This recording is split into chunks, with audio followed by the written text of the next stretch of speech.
மேல் பழமை வாய்ந்த ஸ்ரீ வரசித்தி விநாயகர் திருக்கோவிலில் தேய்பிறை பஞ்சமியை முன்னிட்டு ஸ்ரீ வாராகி அம்மனுக்கு சிறப்பு அலங்காரம் அபிஷேகம் நடைபெற்றது. தேனி மாவட்டம் பெரியகுளம் தென்கரை பகுதியில் சுமார் 180 ஆண்டுகளுக்கு மேல் பழமை வாய்ந்த ஸ்ரீ வரசித்தி விநாயகர் திருக்கோவில் அமைந்துள்ளது.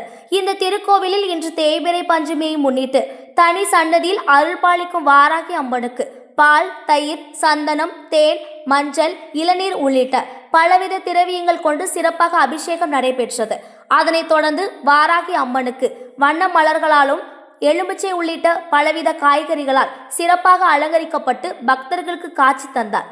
சிறப்பு அலங்காரத்தில் காட்சி தந்த வாராகி அம்மனுக்கு தூபம் காட்டப்பட்டு மகா தீபாரதனை பஞ்ச கற்பூர ஆராத்தியுடன் தீபாரதனை காட்டப்பட்டது. இதில் அப்பகுதியை சேர்ந்த பொதுமக்கள் கலந்து கொண்டு தேய்பிறை பஞ்சமி தினத்தில் வாராகி அம்மனுக்கு நடைபெற்ற சிறப்பு வழிபாட்டை கண்டு தரிசித்து சென்றனர்.